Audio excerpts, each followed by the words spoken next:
How can India create the next Silicon Valley? The answer is by building an innovation bridge to the global economy.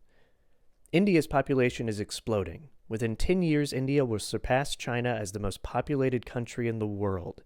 India needs to create over 2 million new jobs every month to keep up with the booming population. And because of rapidly changing technologies, these new jobs can only be created by new companies, started by a new generation of entrepreneurs. These entrepreneurs have the potential to create as many as 100 million jobs over the next 10 years. By creating 25 million jobs in startups, an additional 75 million service jobs would be created automatically. So if India needs job growth and entrepreneurs can create jobs, where is the problem? Startups need risk capital. India's government already allocates capital for startups, but true risk capital brought in by experienced investors can be far more powerful and smarter. Currently, there is no easy way for this smart money to come directly to India due to red tape and complex taxes. This means this money is going to other countries with more reasonable policies, and India's best and brightest are leaving the country to access it. If India wants to innovate and create jobs at home, it needs to roll out the red carpet instead of the red tape for risk capital to flow freely into the country. Let's look at the US for example. 70% of all jobs in the US are at startups formed since 1980, driven in large part by the tech boom in Silicon Valley. The US government supports policies that allow for easy access to risk capital, which has led to the creation of millions of jobs.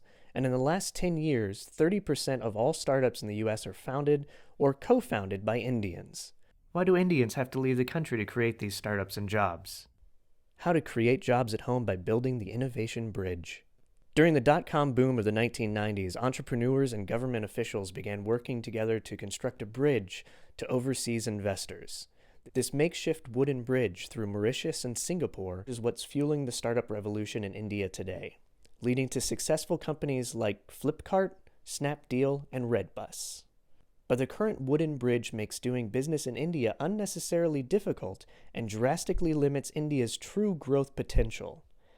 To ensure that economic and job growth continues, the Indian government must now turn this wooden bridge into a steel one by taking the following steps. First, India needs to become an easier place to do business. This means getting rid of the red tape, adopting best practices, and creating reliable policies. Secondly, India's government needs to help simplify taxes by getting rid of ambiguity and updating tax codes. For example, a zero capital gains tax may be the best policy in the short run. Lastly, the Indian government should help improve efficiency of a business's life cycle by simplifying company creation, accelerating exits and liquidities, and streamlining bankruptcies. By building the innovation bridge, India has the potential to create as many as 100 million jobs over the next 10 years alone. This US tech boom has created goods and services for the first billion people in the world. With the innovation bridge, India has the potential to create the next Google, Facebook, or Apple that will provide goods and services for the next 6 billion people. The revolution is already underway. But with this extra push from the government, India can truly create the next Silicon Valley.